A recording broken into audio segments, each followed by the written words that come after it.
is not a nice one, Mr. President. We have all heard the horror stories of the families whose loved ones have been infected. For the past week, few, if any, testing has been done because we have been guarding the little we have.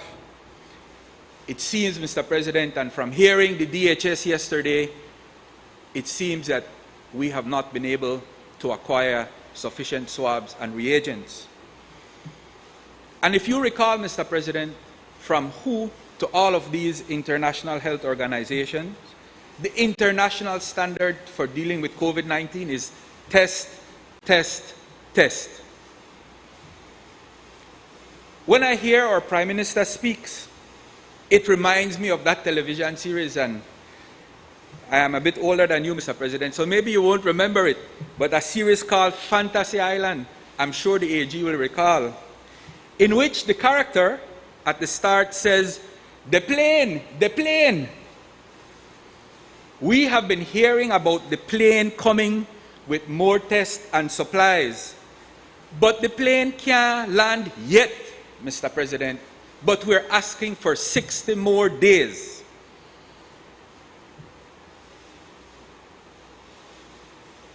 For the last 14 days, the Ministry of Health has been saying that we have no new cases. So then, what is the justification for extending the state of emergency? The answer is simple. The Ministry of Health itself apparently does not believe in its own statistics. And that is why we're being asked to shut down for 60 more days. The captain of this ship, Mr. President, is steering this vessel blindly. There are no real data to make the right decisions. Where is the Minister of Health in all of this? This is a matter of the health of the people. Why haven't we seen legislation coming from the Ministry of Health as opposed to an extension of a state of emergency? The people of Belize, Mr. President, deserve to know the truth, and the government must come clean with us. 60 more days because they are afraid that there are more cases out there that they have not yet discovered. And time only will show whether that is so or not. So after these 60 days, then what? I have not heard anything coming from the government about what it plans to do about helping to rebuild the economy. All you have is silence. Where is the plan to confront that looming state of emergency? That emergency to get businesses the required aid they need to survive. But, Mr. President, I must commend those financial institutions that have stepped up and are offering assistance with mortgages and loan payments. But clearly, that is not and cannot be all. We need a law that will allow facilities to small and medium-sized businesses to survive this pandemic.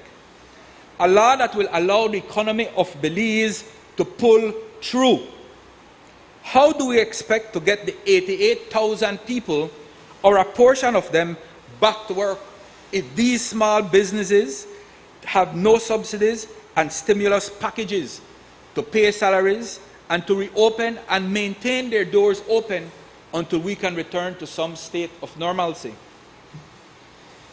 We're here to lock down for 60 more days, yet this government has offered no plan on how it will restart the economy. But then, this is not surprising, as in one of his latest pronouncements, the Prime Minister said, no money no there. 1 month in, and no money no there. 30 days of state of emergency, and no more money there. Now, he wants us to extend for 60 more days. Well, where the money gone? At the beginning of the state of emergency, this Prime Minister spoke about a fund of $100 million, plus all the other tens and tens of millions of dollars that were being donated or obtained through the IFIs. So, again, where is the money? Where did the money go? If these past 30 days, Mr. President, of state of emergency was terrible for thousands of Belizeans, left without jobs and food, what will the next 60 days be like if no money not there and if no money left? What we have seen in the past 30 days is primarily a consequence of the mismanagement in the finances and institutions of the country. Lack of savings, resorting to more and more borrowed money, used for mostly populist politics and UDP cronies, while crumbs are being grudgingly given to the people in terms of boost and pantry programs. Tens of thousands of people are still waiting for their government to help, and only a UDP can get you on that program. That is totally acceptable and cannot be allowed to continue. Farmers want to export. Farmers wanting to sell their produce, but the government has been unable to find solutions. More so, as a result of blatant partisan politics, our government has deliberately allowed to be undermined one of our large foreign exchange earners, resource. Didn't the CEO in the Ministry of Agriculture just resign over the debacle of the exportation of cattle and pigs? A point of order. Yes, Attorney General. Senator Shabat asked if he could refer to his notes, but Senator Shabat is reading. Anybody could type up a speech and come read, you know, Mr. President. You're supposed to stand on your feet and debate. Yes, AG. I guess the AG doesn't like to hear what I'm saying, Mr. President, and I am just referring to the notes I have Senator, made. I think it's okay. No, I Thank love you, what Mr. say. President. Thank you. You open the door for me. Thank you, my brother. Thank you. No, Senators, the cross-talking. Senator Shabat, the ruling is that I think that what you are doing is acceptable. Thank you, sir. Thank you very much. And so I want... Sorry. May I just point out, I don't have my standing orders, the mid-34 something. Please not refer to people who are not here. I heard the Honorable Senator saying the CEO in the Ministry of Agriculture resigned over some issue that was legal. We have no knowledge of that. He has not said that, so I don't think that statement should remain on the record. I asked, it was a question.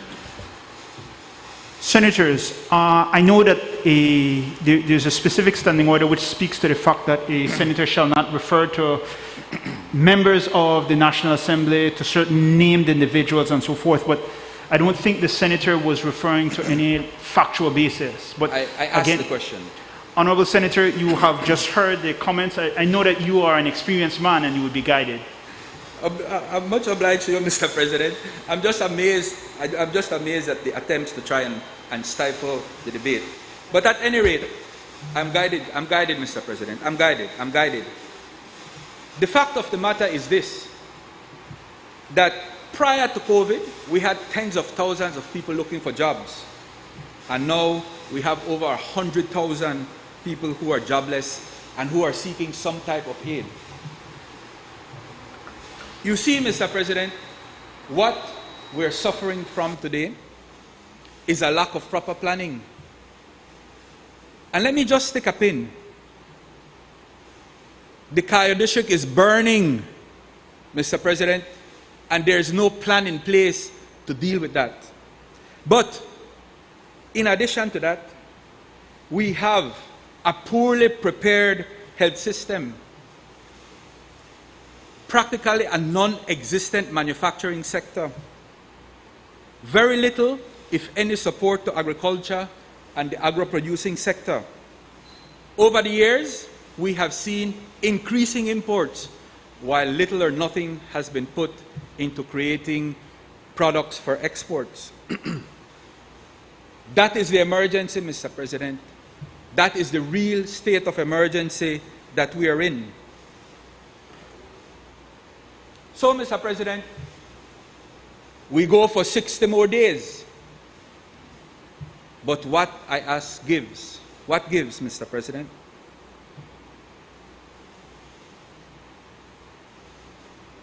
I say we must immediately take steps to calm the anxiety of all of our people.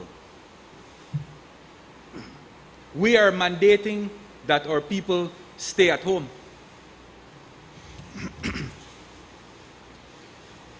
But that would mean, Mr. President, that the government must immediately stop playing games with the unemployment program. Get the money to all who need the money. Get the staff to vet if that is what you don't have. 2, no more politics with the food packages. Feed the people. For God's sake, Mr. President, we're talking about food. And I have a list, I have a long list of recommendations that I would like to make to the government. But the fact of the matter is that they're not listening to us. As a matter of fact, Mr. President, unfortunately, yesterday in the House we saw the Honorable Prime Minister actually attack the Leader of the Opposition. Why?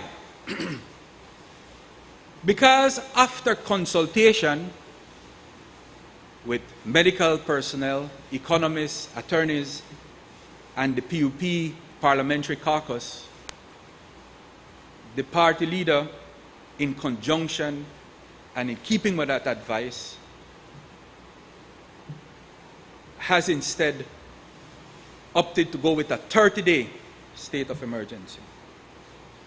What is so wrong with that, Mr. President? What is so wrong with difference of opinions? What is so wrong that after consultation you decide that perhaps the original position may not have been the correct position?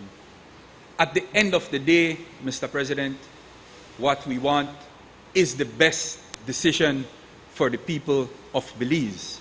That is what we want. And Mr. President, I have in my possession, and I ask your permission to read this letter. This letter comes from the Belize network of NGOs, and it is dated the 27th of April, 2020. And with your permission, sir, it is addressed to the Prime Minister and to the Leader of the Opposition. It says, Dear Prime Minister and Leader of the Opposition, the BNN Steering Committee, via our representative, Andre Carrillo, has informed you of our decision to support the 60-day extension of the period of public emergency. We had a very long discussion on this and would like to share a few important related points.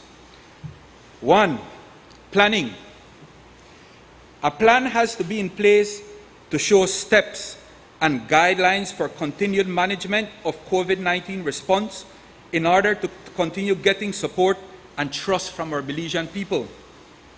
This plan will clearly outline next steps that will help to minimize political divisions and public unrest. We do realize that a plan can take time to develop and implement. However, the World Health Organization has some guidelines on conditions for ending COVID-19 lockdowns, such as strategic preparedness and response plan must be all-inclusive and operationalized as quick as possible. And so, Mr. President, there's no need to reinvent the wheel here. Planning should include our health services and not just those related to COVID-19, as many people are scared and currently not seeking medical attention. We cannot afford a surge in the number of other high-risk patients. This plan should include actions that need to be taken in the COVID-19 crisis period. For example, the implementation of new laws that will govern our behavior in the post-COVID-19 period. 2, communication. The extension of the period of public emergency and its ramifications need to be properly communicated to the public at large. The public needs reassurance. Having a plan of action properly communicated will assist the public in buy-in. A plan of action will also show the public that the government is working across all sectors so as to get our country beyond this crisis. This will give comfort as people will know what is to come and the situation may vary depending on the circumstance. 3, timeline. 60 days is not a long time, and therefore it is important for the recovery and long-term planning process to be put in place immediately. The plan must be operationalized quickly and include all government departments and key stakeholders. It is important to note that the hurricane season will be starting soon. This needs to be considered in planning. And 4, NOC decisions, and the NOC refers to the National Oversight Committee. It says, at the previous meetings of the COVID-19 National Oversight Committee, a decision was made to extend the period of public emergency by 60 days. It was also agreed that the decision, as well as the suggested way forward, would have been shared with and reviewed by the NOC prior to public release, which had been scheduled for Friday, April 24, 2020. This agreed approach was not followed. It is important from now on that the NOC abides by its decisions. Failing to do so could hinder cooperation, coordination, and trust. It is also important for the NOC to commence discussions on long-term planning for continued coordination, communication, and cooperation. We want to emphasize that a logical plan that is communicated and understood will create buy-in. We have to continue working towards maintaining unity in our fight against COVID-19. We thank you for all the work being done during these very trying times and continue to offer our support as needed. They are one of the stakeholders, Mr. President, and in truth and in fact, we are all stakeholders. We all have an interest in surviving this COVID-19 and all the implications thereof. But the sad part, Mr. President, is that this government is using this pandemic for its own benefit instead of for all the people of Belize. It is time. Mr. President, will this man be allowed to just go on unhinged for entire speech? That is clearly imputing an improper motive.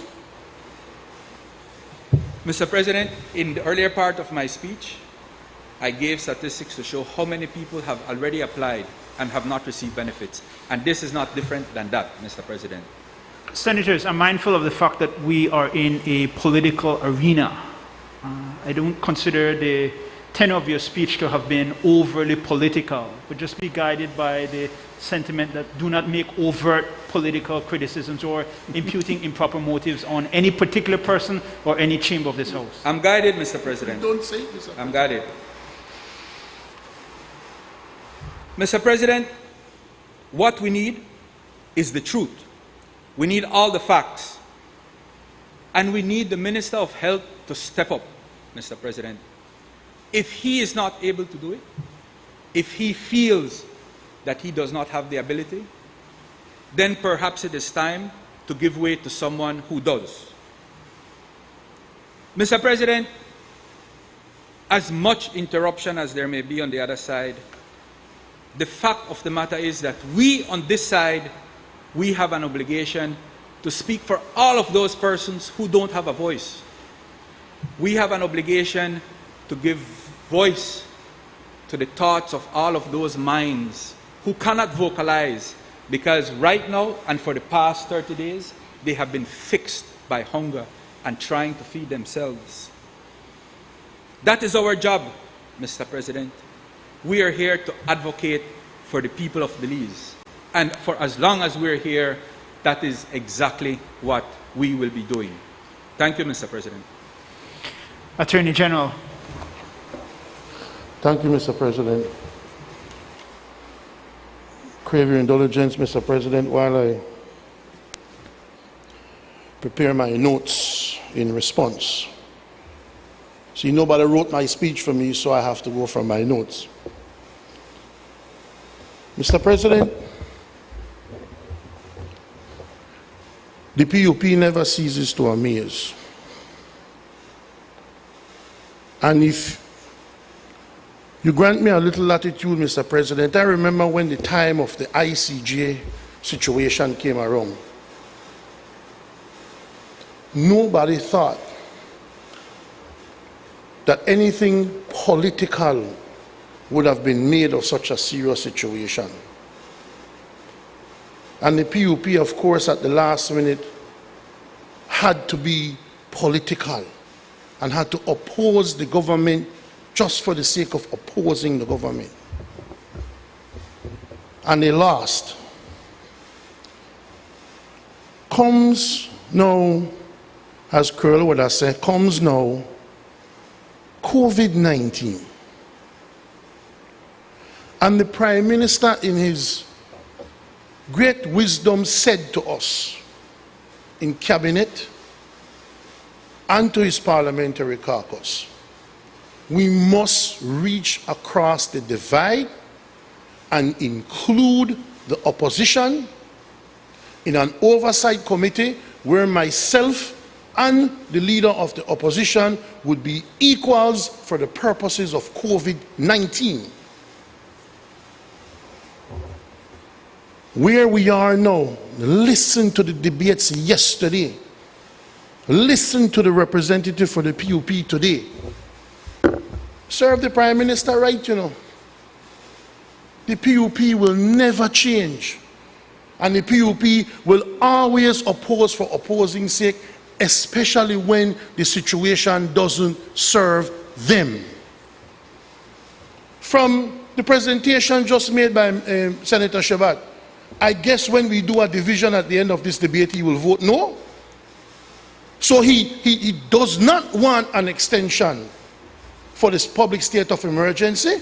Mr. President, I don't know, we'll find out. On a point of order, I have not said anything like that, and he can't be. I asked a question, suggesting just words. like when he asked the question, President, I'm asking a question. Continue. What is their position? Will they be in support of protecting the people of Belize, or will they vote no simply because the circumstances don't serve them well in this COVID-19? Even in COVID-19, the PUP wants to benefit. What a tragedy. The PUP is sicker than COVID-19. A bigger disease than COVID-19. No, Mr. President, you know, when you listen to the opposition, and when you listen to Senator, maybe his dream, Senator Shabat, when you listen to Senator Shabat, and we're not testing enough, and the statistics are not this, you know, don't you get the feeling that the PUP almost wish that the COVID-19 situation was so much worse than it is? It's like they're almost upset that we have it under control. They've been dying to have it go so bad so that the government and Dean Barrow can be blamed. But lo and behold, we have proven once again that we can tackle anything that faces this government. When the leader of the opposition thought that this thing may be going bad, after a couple of cases picked up, he even threatened to jump ship. I'm thinking about coming off of this committee because he thought that things were going to get sticky. Now all of a sudden you so care. All of a sudden now you so care about the economy. All of a sudden you so care about this. And let me give you another reason, Mr. President, because he opened the door. Let me tell you why the PUP is mad. You know why the PUP is mad? because no money is being given out. No money. The Prime Minister made it very clear. COVID-19 is not for politics. No UDP representative, no UDP minister, no PUP standard bearer, no PUPA representative will get any money. But the PUP may want money. They don't get the money, so now they're upset. They're upset because everything is good. How on earth can you see? How on earth can you see? This country has detected 18 cases. 2 people unfortunately died. And right now, the people are starting to get better to the point where up to yesterday, we had only 10 people remaining with the virus. How on earth can anybody in this world claim that that is not an absolute 100% success, given the circumstances? An absolute success. But the PUP is still not happy. You know where I make them happy? If the Prime Minister say, here is $50 million, now divide it amongst yourselves. That's what will make them happy. But they're not going to get that. And they're going to have to just continue to criticize all they want, because COVID-19 is not about politics. COVID-19 is about protecting the Belizean people. And since they're so interested in 30 days, since you know what the Prime Minister spoke about so much yesterday, if the leader of the opposition wanted it for only 30 days, he could have applied to amend the motion in the House. Why didn't he do that? Why didn't you, Senator Shabat, try to amend the motion in the Senate so it can be 30 days, if you are so interested in making it only 30 days? But you're not interested in making it 30 days. You're interested in grandstanding and trying to make the government look bad. That's all you're interested in. Clearly, that's all you're interested in. Food? Before we get to food, you know, and I heard a couple of them yesterday spoke about testing and testing and testing. And it seems like once you hear a particular thing, you just repeat it, repeat it, repeat it. You know, I have an aunt who is COVID-19 in New Jersey. Lives with her husband for about 40 years, my mother's brother. And so he, as the husband, said, well, if my wife is COVID-19 positive, I need to go and get tested. The mighty United States, the mighty state of New Jersey told him, no, sir, don't know everybody get tested like that. You have to display the symptoms before we even test you. So stop sending this foolishness to the public that you must just go out there and just test everybody. That's not how the process works for COVID-19. Those are not the guidelines of PAHO. Those are not the guidelines of the WHO, of nobody. You don't go about randomly testing people for COVID-19. You have to display the symptoms. Stop spreading foolishness. Mr. President, there has long been a pantry program. Yes, started by the UDP. That pantry program continues to this day. It used to be $12 for a bundle of pantry. Now we're doing it free of cost because the people must have access to the food. We're giving a food assistance program. It is countrywide, Mr. President. So what is the senator trying to say when there's no food? Just because it's a soundbite? You have the best distribution of food in this country going on right now to bridge the gap between those who got displaced because of COVID-19. And are people just to line up and fleece the system? No, when you're asking for financial assistance, you must qualify. You must qualify. So some people don't qualify for the COVID financial assistance, and some people genuinely do. We have to give a priority to those who genuinely do. So what exactly is the complaint of the PUP? What are they really driving at? Since this thing come, we have 18 cases. Only 10 remain positive. What exactly is your problem? Really? You will get a lot more respect if you just say you want the money in your hand, you know. What could possibly be your issue with the way the government has handled this COVID situation? You have the frontline people going almost 24 hours. The BDF, the Coast Guard, the police department, everybody rounding about, making sure that our people are protected and safe in this country. And the PUP still vexed. The PUP still vexed. The one who want. The one who want. What is the real issue? And you know what, Mr. President? I could go on and on, you know, but there's a time limit, and I'm debating, so I didn't write my speech or have someone write it for me. You know, I wasn't disappointed in the leader of the opposition, you know, because he don't know better.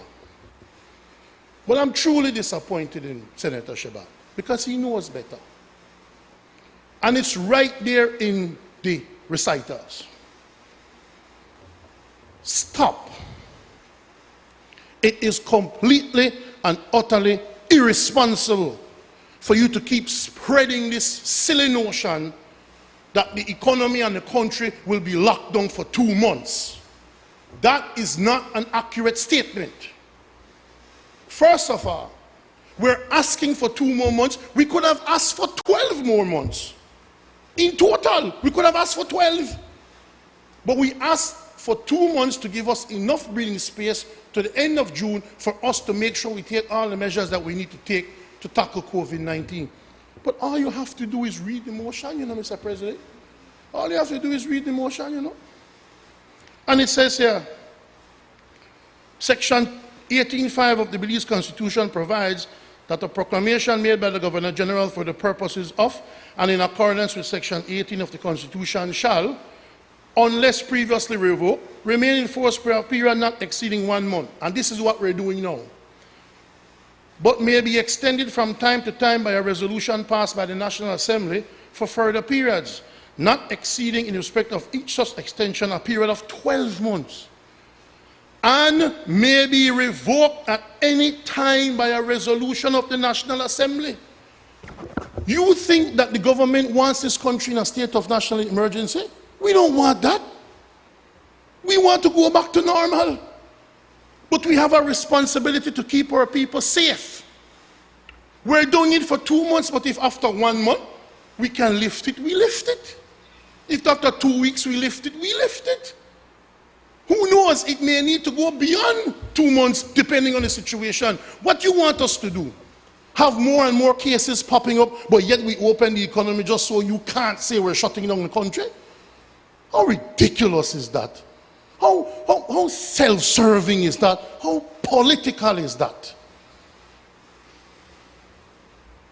Nobody, Mr. President, can argue with the success of the execution of COVID-19 measures. You may not like the measures. You may not like the curfew. You may not like this and you may not like that, but you cannot question the results. The results have been stellar. More successful than most countries in the world, given our size, our economy, and our resources. And we will continue to do it that way. No monies. So you can take this to your party, Senator Chabot. No monies will be put in the hands of politicians. And that's the only language that the PUP understands. That's why they're not understanding what we're doing. No monies will be put in the hands of any politician. It will go through the proper system so the people who really need the resources can get the resources to survive. This is not about politics. I thought this was a no-brainer motion, to be honest with you. And to hear the PUP stick to their utter gutter politics, even in a case like this, is disgraceful even for them. I'm not saying a lot. Thank you, Mr. President. Senator Smith. Thank you, Mr. President. I would like to make my comments on the motion before us this morning. We all know that, as we've heard before, we are in unprecedented times. This isn't something that we would have expected. It's not something that we have dealt with before, so we are learning as we proceed through this pandemic. And I believe, Mr. President, that as Belizeans, going through this pandemic and looking at ways in which we can deal with or we can address the situation should have nothing to do with politics right now. This is not about red or blue, because COVID doesn't look at color or political affiliation.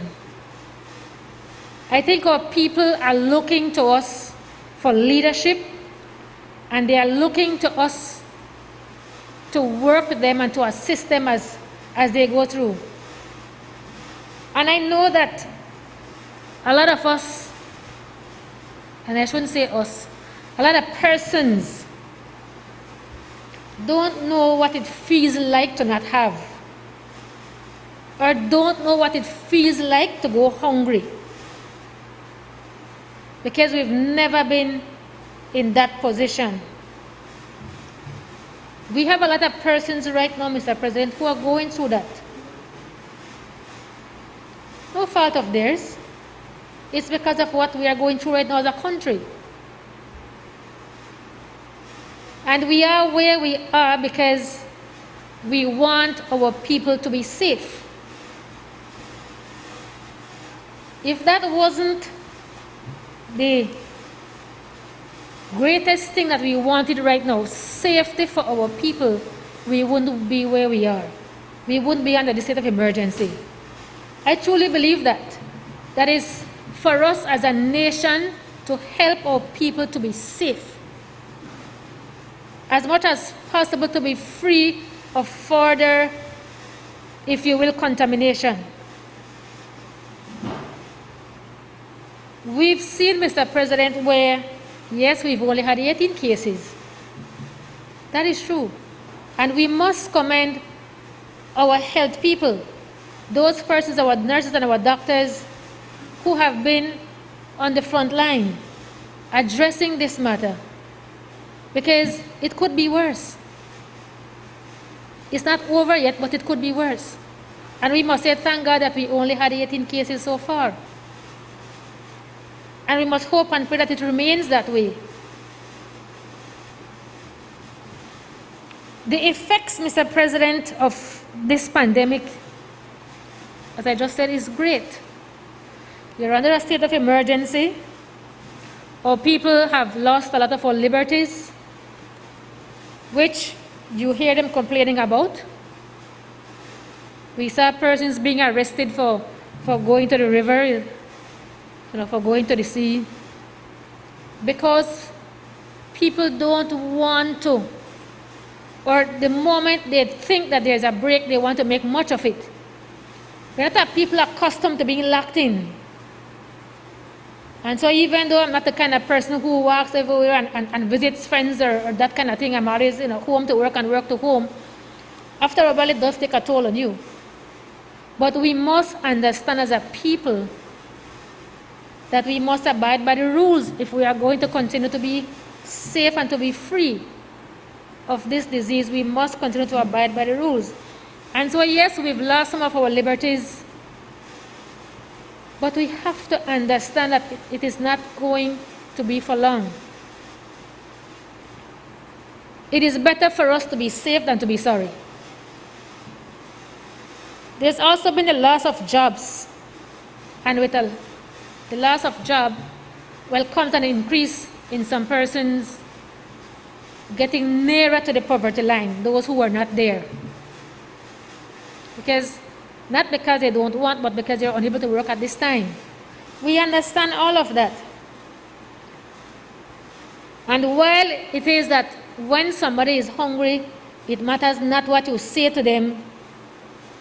They really don't want to hear any of those things. They want to hear about how am I going to eat.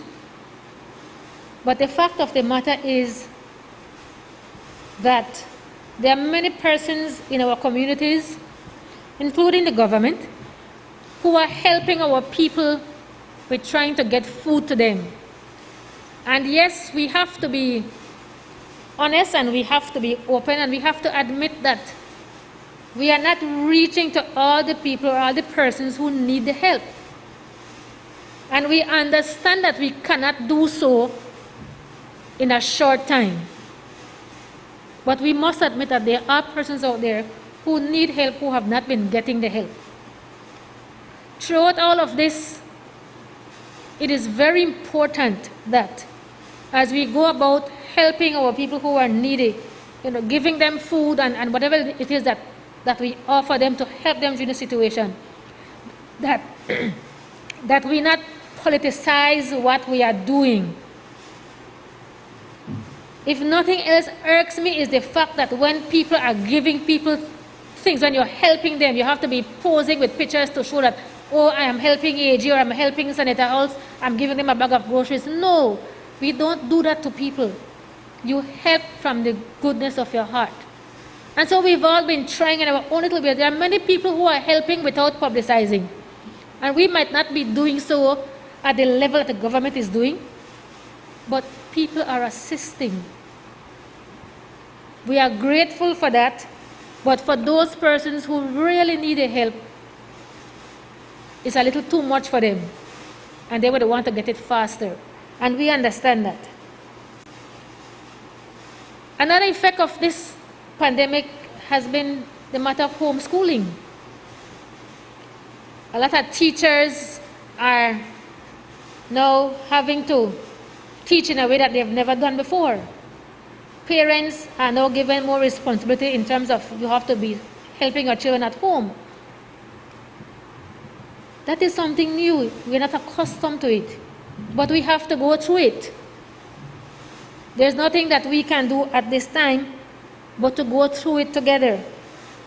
And if I may, Mr. President, I would just like to mention one thing here as it relates to our continued education for students. We know that right now education or teaching is not an essential service. But yet our teachers try their very best to reach out to their students to ensure that, to check on them to see if they're okay, to ensure that they are doing work, that they have some level of work to do, not at the same level that they would be getting if they were at school, but at least trying to have them engaged during the course of the day. But I want to caution some of our principals and school managements who are requesting our teachers to leave their homes and go to schools to maybe work on report card, to put together packages, and to take these packages to their students' homes.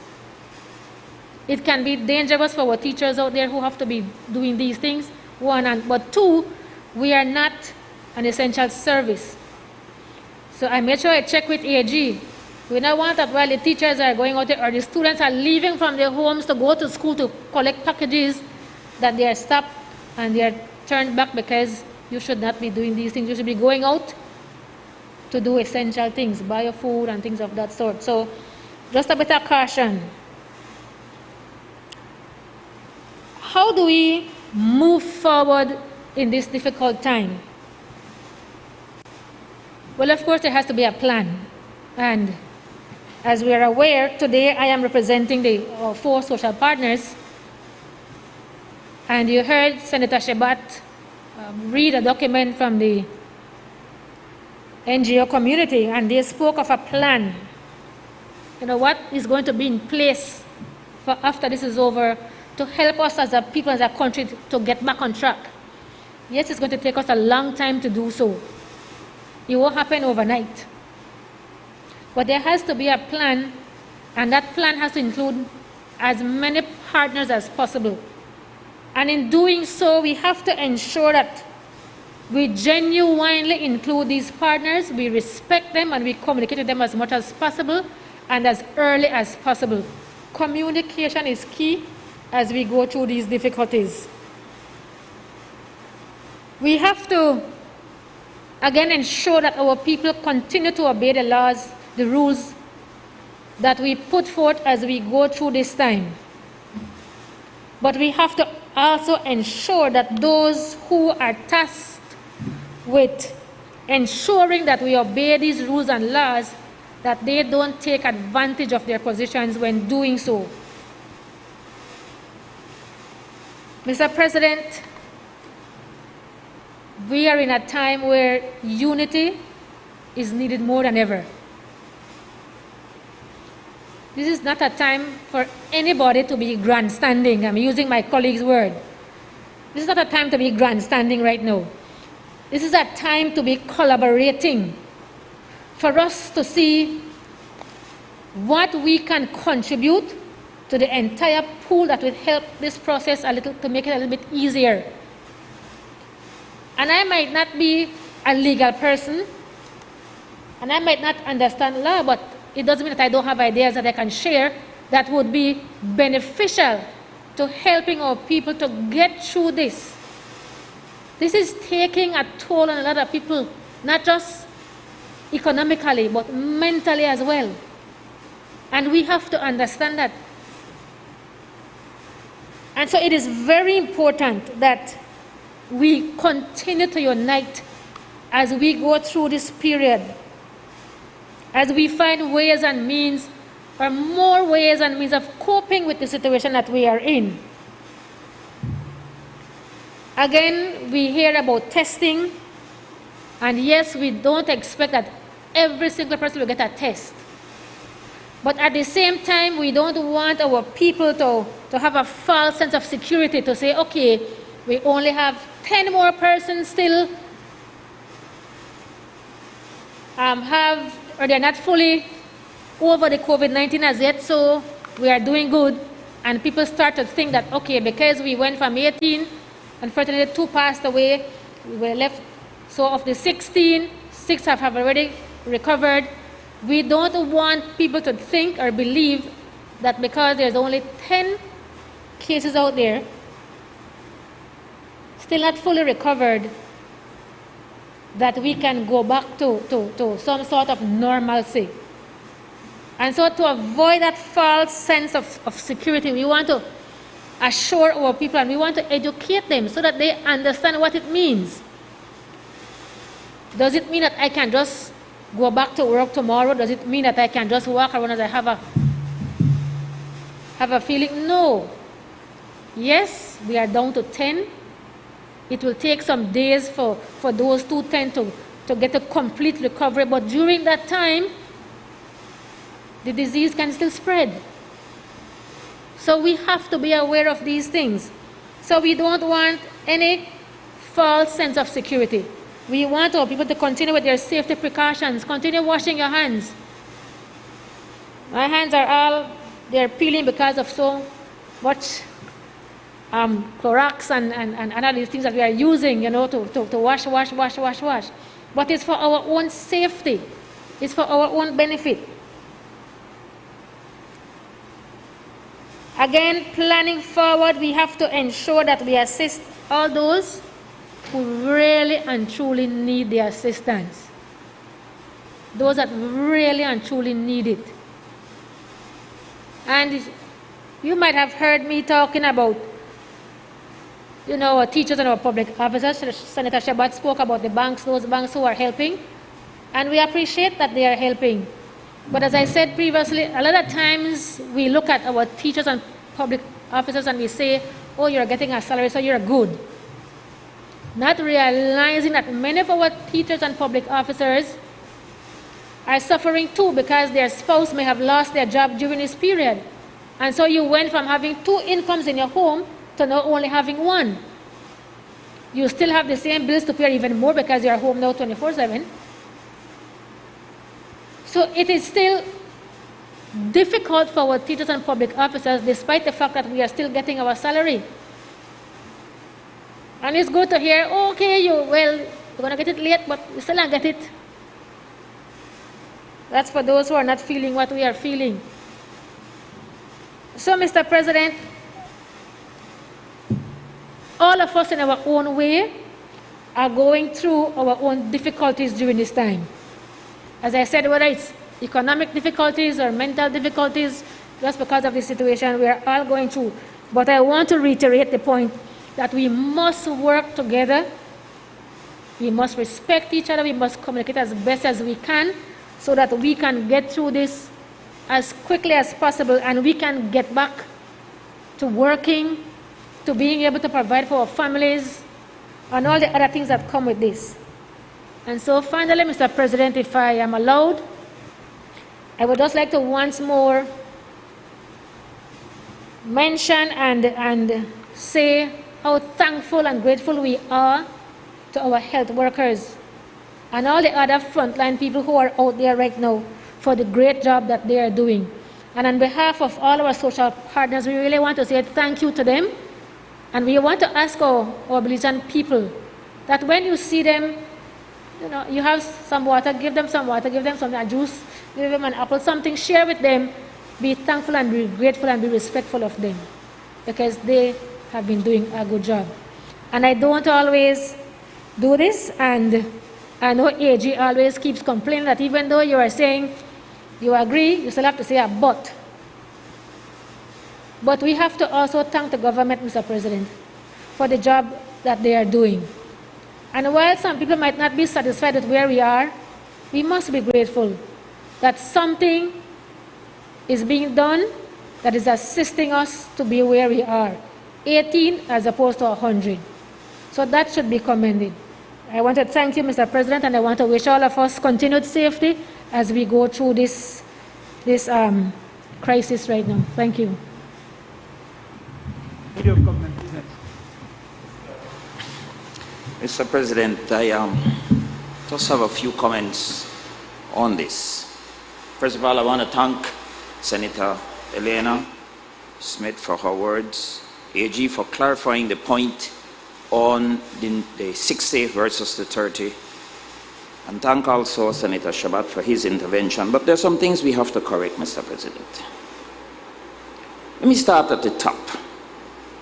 I want to put on the record that I, as the Minister for Food and Agriculture, that's how the ministry is properly named, Food and Agriculture and Immigration, do not have any knowledge, and I don't think it is a fact, even though we have heard it in the media, that my CEO has resigned over cattle export into Guatemala.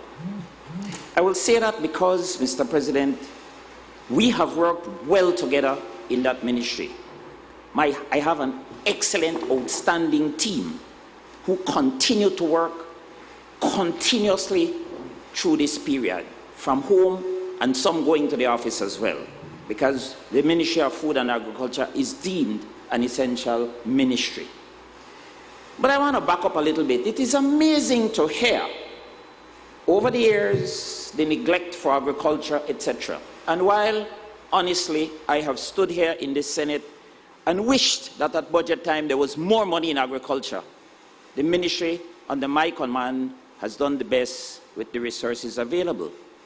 That is demonstrated by the fact that we have an abundance of food at this time, borne out by the very fact that there are those who are lamenting the fact that we cannot export, which I will correct in a moment.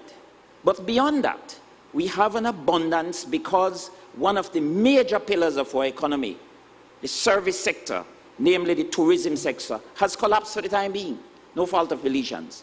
So the only leg we have to stand on is agriculture, something I always knew and you all knew, because in a depression, recession, no matter what, we got to eat. And so I want to take the time to salute our farmers, salute them as frontline people who keep food on our table. And despite the lamentations by my colleague on the other side with the food distribution, I know for a fact that tremendous effort is being made to get food to people who need it. But food exists. That's the point I want to make. Food exists. Now let me give you a little chronology of some things. Do you know, Mr. President, that half of my life I have been involved in the agriculture sector? Way back when I was a little kiddie, 3 years old, planted the first rice crop. And I said this before, my dad took me and he dug a little hole in the ground and he said, put 3 seed. And when he came back a week later, he told my mom, this boy have magic hands because he put 3 and 10 come up. So I was engaged in this all my life. Throughout high school, I lived on a farm, me and God. Because my parents were in Belize City, I rode a bike up there, feed my chickens and pigs with coconut trash, bread, etc., and rode back down in the morning to school. Never got late yet and never missed a day. Even the morning of Hurricane Hattie, Father Stoker said, Lee boy, where you do a hurricane? He come, please go home. I'm very familiar with chickens and eggs and vegetables and pigs and all the rest. I always wanted the Ministry of Agriculture because I had a personal hand and I know everybody in the agriculture field.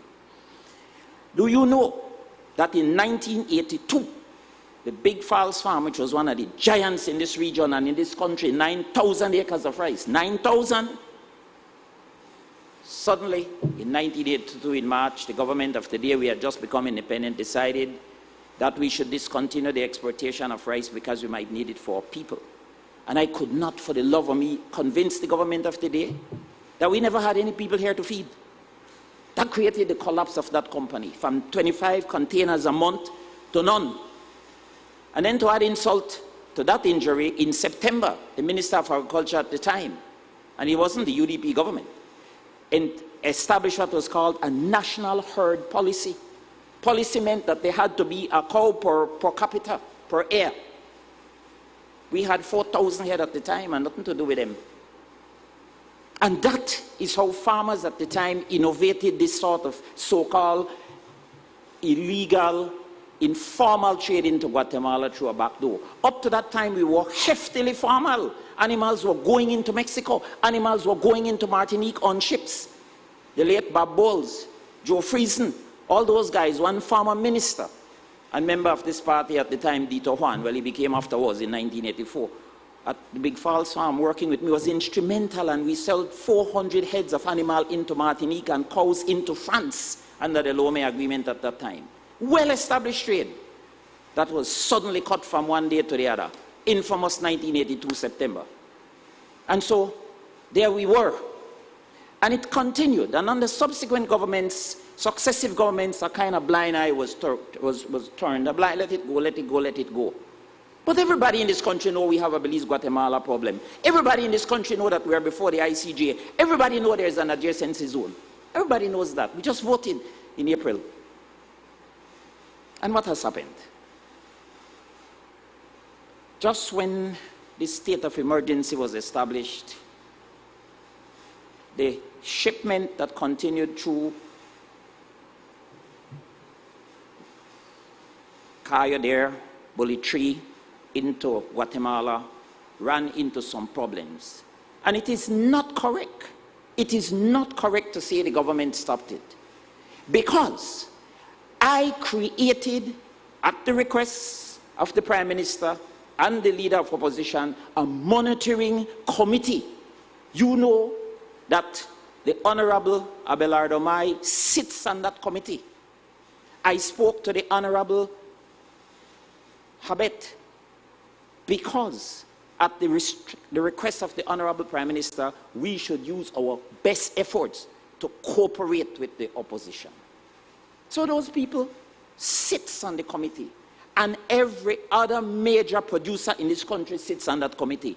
And we have weekly meetings, virtually all of us are up there, through Zoom, to share and exchange. What was the idea of the monitoring committee? To find a way to ensure that food supply for the nation is consistent and that we find any way to support farmers in terms of getting their products out of the country, those who had been exporting. And it works. It works. After my CEO resigned, and he's going to be there for the next 90 days, working hard as ever, he has assured me of that, and the team is fit. So while we will miss him, he won't stop. The Honorable Mai one day raised the issue of the sugarcane farmers in the north and the fact that he was concerned for their safety given the fact that they were not in a position to practice social distancing and some of the other sanitary issues. He raised the issue. What did we do? I immediately convened a separate meeting to discuss this in great detail because we took his observation into consideration and we convened a meeting. His observation was that across the Mexican border in Obregon, the sugar factory had shut down and we didn't want that in the north. So we convened a meeting. You know what happened? BSI and ASR donated the bulk. I sourced the drums from CPBL. We put in hand washing facilities, distancings between the cane cutters, etc., impeccably to ensure that nobody up there would be exposed, but that the industry could continue. That is cooperation, man. So not turn around and say we don't take the suggestions, but are going a little further. This business of cattle into Guatemala, the Guatemalans have said no, man. I personally spoke with the vice minister over there and they have concerns of this and they have said they will stop it. That information was passed to us through our ambassador to Guatemala. So how on earth would Belize look in this time when the spotlight is on everybody for us to be punching a hole, an illegal hole in the border when they close it and we close it and no Belizeans can go and come? But we didn't sit there. We said, let's do it the legal route. There is a legal route. Corn is going through to Guatemala in the legal route. And thank God, as they said. When I became the Minister of Agriculture, you know what I did? What was my first activity? Was to try to repeal that infamous SI that required permission before you could export your products. Unfortunately, it was repealed, something I had been fighting for from 1982 through successive governments. We repealed it. And we made our first legal shipment of cattle into Guatemala February 17th of 2017. So the route was established, agreement was made, and the mechanism is there. And I can tell you yesterday at the BLPA meeting, I'm advised that they are pursuing that now. But it gets even better. I took a delegation to Mexico to meet with Secretary of Villalobos, my counterpart, to discuss how we would get the cattle into Mexico. And there were lots of little issues which we have overcome, so that route should also be open. Farmers didn't jump on it originally because going through Guatemala easy was fine. You don't pay no tax, you don't pay no duty, you don't have to have no sanitary and phytosanitary requirements. All of it improper, you know. But we turn a blind eye because there's a lot of animals and of course there's a drought on us. But now that the spotlight is on us, we couldn't countenance that. But it gets better, Mr. President.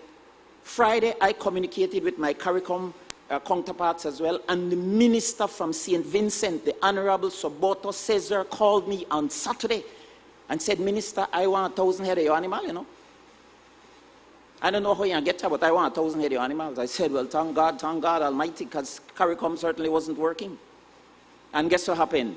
He says, I don't know how we can get it there. I said, well, it used to happen in 1982, so we can do it again. Again, in the hands of the BLPA, how we can do that. And we created a chat where everybody sits on it, including the Honorable Mai. And up to this morning, a few minutes ago, I see a correspondence going back and forth. There are people who say, well, I know where I ship there, etc. That is the kind of innovation. So don't say that the ministry is not pursuing.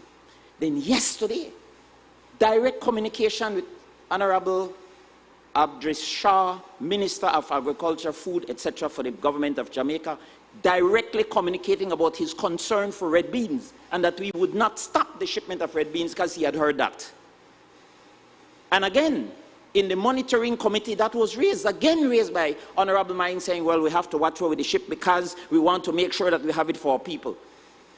We have designated individual senior officers to monitor every single project. That is their job. One for grain, one for livestock, one for vegetables, etc., etc. They meet every week, and the pressure is on them to maintain this. It goes a little further though, Mr. President. We have a drought, pending drought. I hope we don't have it. But from all indications, looks that way. During the last drought last year, in a press conference at the Radisson, I promised relief to the farmers. I promised that relief to the farmers. Do you know that the only way we were able to do that was because in the ministry we established what was called BAMES, Belizean Agriculture Farm Registry. Before that time, nobody knew where a farmer was, what he had, who he was, etc. So during hurricane time, relief was all over the place. BAMES was a complex, detailed exercise. The apps to do it were produced by students in Corozal, right here in Belize. We didn't spend a lot on the apps, and we did it digitally, so we could tell you where any farmer is, what he has, what he's doing, etc. There was an issue with cane farmers under CIMIS not registering. And in that press conference, I made the point that you will not get assistance if I don't know you.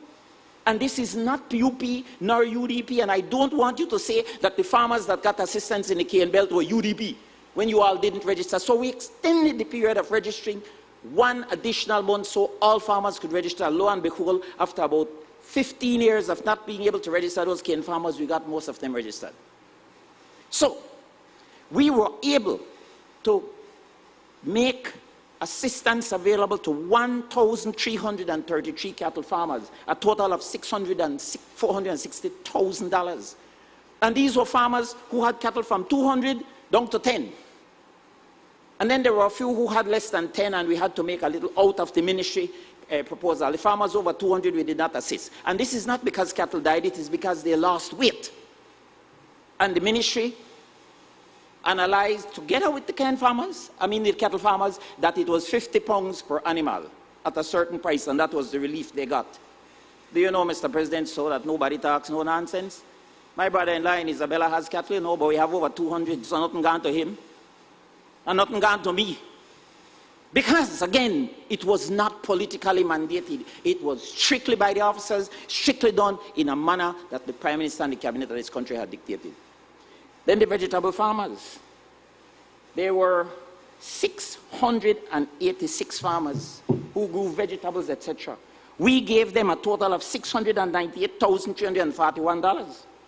There were 92 in the Belize district, 375 in the Cayo district, 86 in the Corozal district, and 132 in the Orange Walk district. Those were the 4 areas that we declared had drought. And they all were assisted. 19 communities in the Belize district, 39 in the Cayo district, 14 in the Corozal district, and 29 in the Orange Walk district. So that assistance was done, man. But let's get to COVID. Do you know that because of the drought, the ministry engaged the World Bank for a loan of $25 million US. I mentioned that in this Senate already. And that $25 million is well advanced. These institutions take time. But we are working that fund for drought assistance to the farmers to be able to improve their ability to maintain their crops and their animals through any subsequent dry period. That money will not be available maybe until September or October. It's beyond our control, the speed at which the World Bank works. But at the same time, there's a $21 million which comes from the Climate Resilient Infrastructure Program called CRIP. And I don't mean the gang CRIP. It's called CRIP. And the Prime Minister mentioned repeatedly that that money was going to be expedited to be part of this social assistance.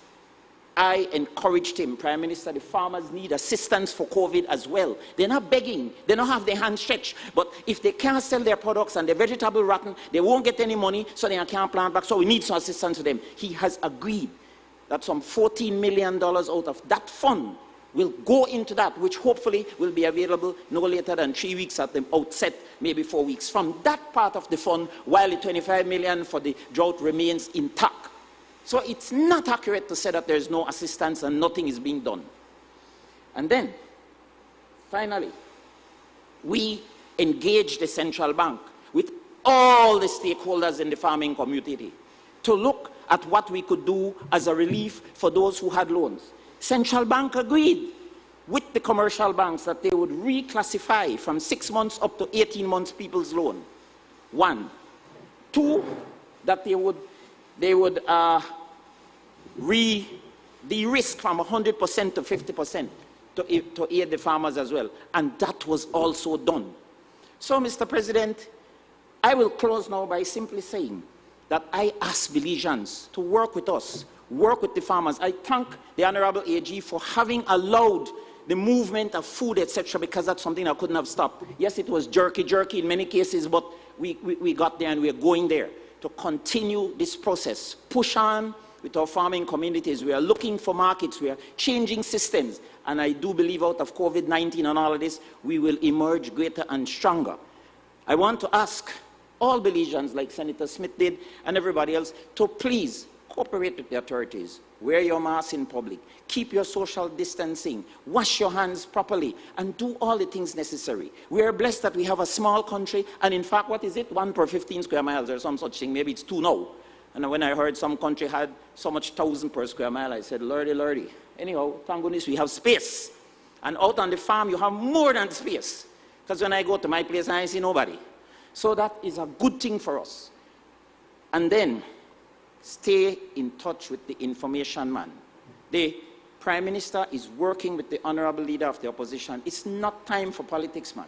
It's time for cooperation. You've always heard me say, let's stay positive with the C's. Cooperation, common ground, communication, consensus. Those are the things, not crisis, criticism, and chaos. We don't need that at this time, no matter what. And certainly in this ministry, we take on board all suggestions. But what are the things we are never going to do, and I'm never going to countenance, is any kind of illegal activity. Nobody is putting any money in their pocket in that ministry, and they would be out the door faster than they can imagine. Nobody is handing any direct fund to give out to anybody. We're not going to go in that mess. And we won't encourage anybody to do anything illegal, but we'll pull out every stop to make sure that we can proceed in a proper legal manner and continue to assist our farmers. The farmers' markets are open here in Belmopan at the showground. It's working quite well. I congratulate my team on that. Last but not least, Mr. President, I don't pay attention to the noise, so I don't know how I'll be able to stand here and talk and continue in this vein and continue to chair the monitoring committee, etc., if the calls for my resignation would be followed. I will go in time, but I certainly will not go before the job is done. I move the motion. Thank you, and God bless. Division, Mr. President. Pardon? Division on the vote. Well, we'll have to have the vote first. Well, honorable members, that motion is referred to the Constitution Foreign Affairs Committee for examination, consideration, and report.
Committee of the Whole, Senate on motion. Honorable member, in accordance with Standing Order 68A, the Senate will now resolve itself into the Constitution and Foreign Affairs Committee, a committee of the whole Senate, to consider the motion referred to it. Honorable members, I will now take the chair as the chairman of the Constitution and Foreign Affairs Committee, and the clerk will clear the gallery.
Government Business. Extending the period of public emergency in the country of Belize declared by proclamation of the Governor General on the 1st of April 2020, motion 2020. Mr. President, the Constitution and Foreign Affairs Committee has met and considered the extending of the period of public emergency in the country of Belize declared by proclamation of the Governor General on April the 1st of 2020, motion of 2020, and has agreed that it be returned back to the Senate for adoption. I therefore move that the question be put. Honorable members, Is there asked for the division, Mr. President? no, but I'll call the vote first. Okay. Honorable members, the question is, now therefore be it resolved that this honorable House, being satisfied that a period of public emergency persists in the entire country of Belize as a result of the outbreak of the infectious disease known as COVID-19, hereby extends the period of public emergency in the country of Belize for a further period of 2 months. All those in favor kindly say aye.